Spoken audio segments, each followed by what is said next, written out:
Você ouvirá agora um episódio do Papo de Insônia. Curta e compartilhe esse drop em suas redes sociais e nos acompanhe no Instagram. Estamos presentes também nas principais plataformas de streaming.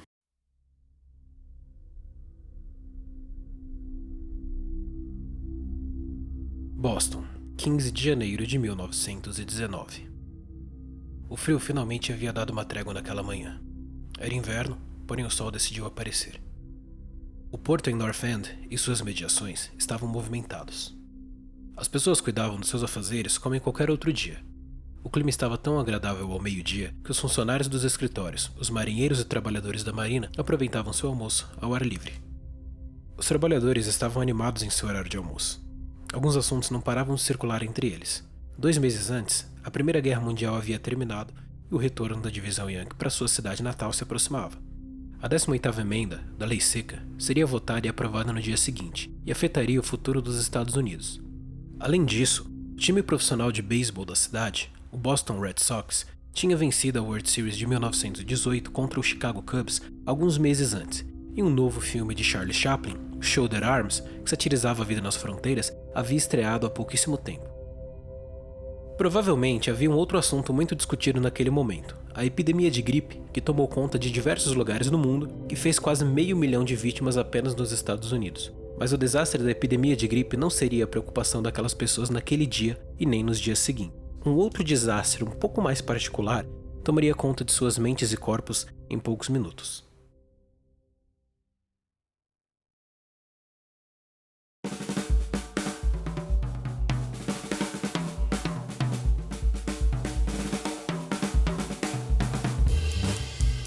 Seja bem-vindo ao Drop de Insônia.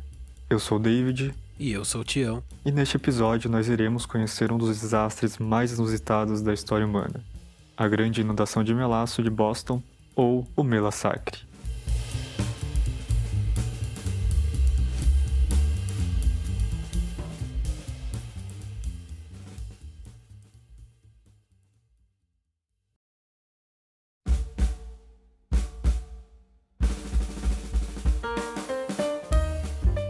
Em 1919, o melaço ainda era um dos adoçantes mais utilizados nas casas e indústrias norte-americanas.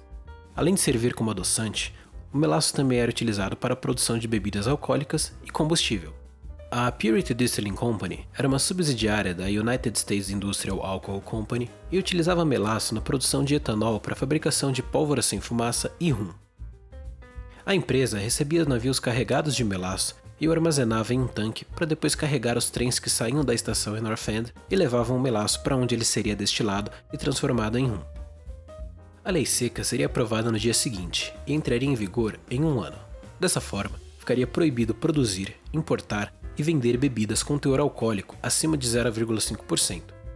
As empresas que trabalhavam na produção de bebidas estavam produzindo em quantidade acima do normal a fim de minimizar os prejuízos vindouros.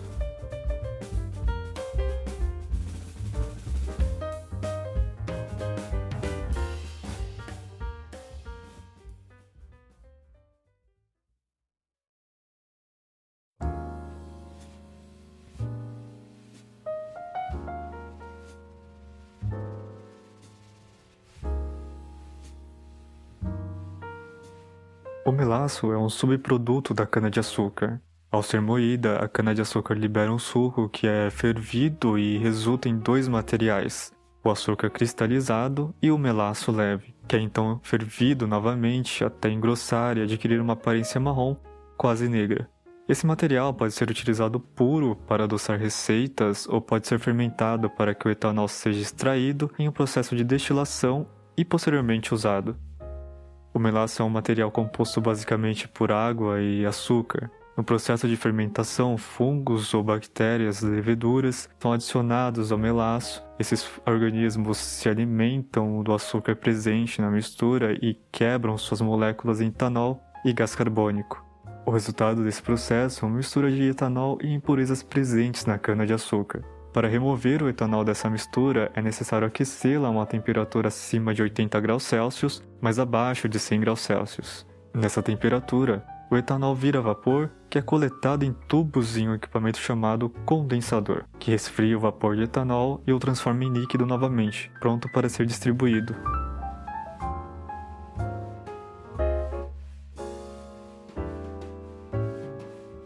Parte da demanda de álcool da Purity era utilizada para a produção de bebida alcoólica, mas a maior parte desse álcool era utilizada para a fabricação da pólvora sem fumaça. Uma pólvora que não chamava a atenção dos inimigos nas trincheiras, por não exalar grande quantidade de fumaça como a pólvora comum. E como havia uma guerra mundial acontecendo desde 1914, muita pólvora precisava ser fabricada. Por isso, em 1915, para dar conta dessa demanda, a Purity construiu um tanque de armazenamento próximo ao porto do bairro de North End, em Boston. O tanque construído pela empresa era um monstro gigantesco de aço, se elevando 15 metros acima do solo e com 27 metros de diâmetro. Tinha capacidade de comportar 8,7 milhões de litros de melaço. A demanda por melaço era suprida por carregamentos que chegavam de navios vindos de países como Cuba, Porto Rico e outros países na região do Caribe. O melaço trazido era armazenado no tanque e posteriormente transferido para trens de cargas que levavam o material para instalações de processamento e destilação.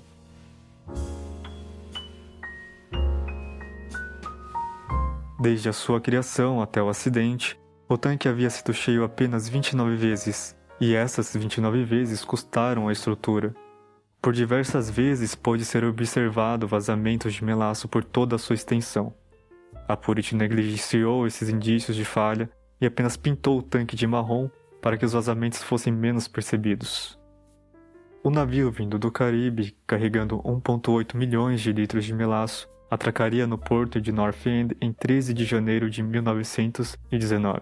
O inverno em Boston era extremamente frio e, apesar da temperatura mais elevada do início daquele ano, os 4 graus Celsius que marcavam no termômetro não eram suficientes para diminuir a viscosidade do melaço que estava no navio e seria transferido para o tanque. O melaço é um líquido extremamente denso e em baixas temperaturas se torna ainda mais denso. Desta forma, ele precisava ser aquecido para fluir pelos encanamentos do tanque. Foram necessários quase 2 dias para que os marinheiros e trabalhadores da Purity conseguissem transferir todo o melaço do navio para o tanque. Quando finalmente terminaram, havia enchido o tanque até sua capacidade máxima.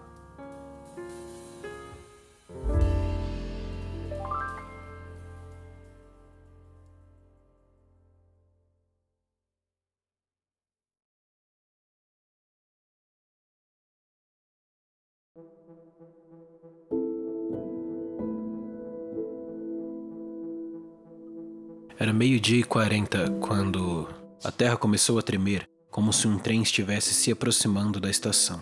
No mesmo momento, os rebites e parafusos da estrutura do tonel começaram a ser lançados, emitindo um som que se assemelhava a uma metralhadora Tommy.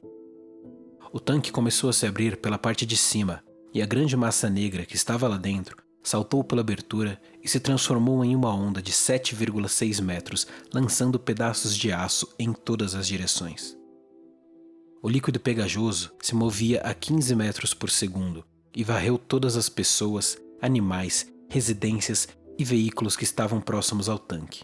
A estrutura de trilhos elevada que passava ao lado foi retorcida e derrubada. O frio fez com que o melaço aumentasse sua viscosidade rapidamente, prendendo aqueles que haviam sido alcançados pela onda como moscas em uma armadilha. A única forma de identificar sobreviventes em meio ao melaço espalhado pela rua era ouvindo os gritos abafados das vítimas soterradas ou procurando por uma agitação abaixo da massa pegajosa.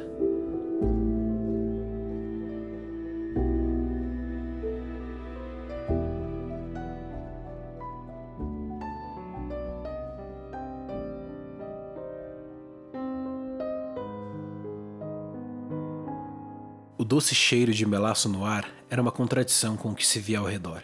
Crianças haviam sido engolidas. Trabalhadores foram atingidos por detritos e lançados para logo em seguida serem soterrados pelo melaço.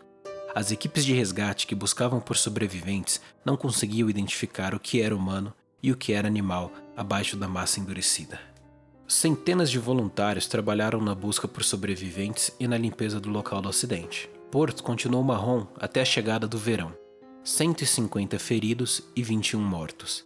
Esse foi o resultado da inundação.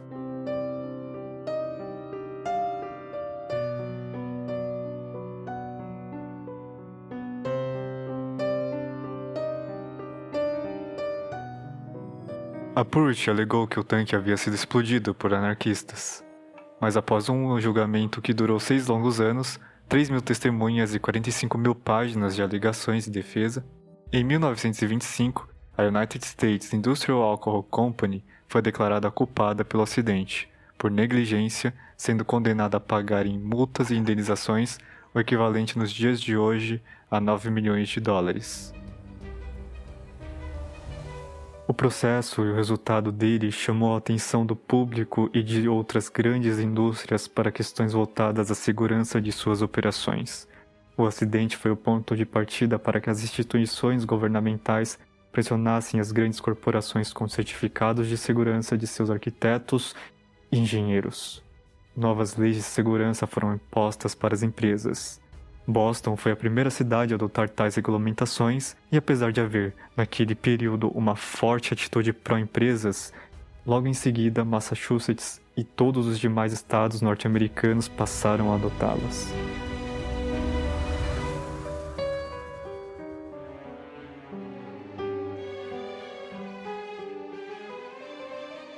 Ainda hoje, alguns moradores de North End dizem que é possível sentir o doce cheiro de melaço no ar em dias quentes.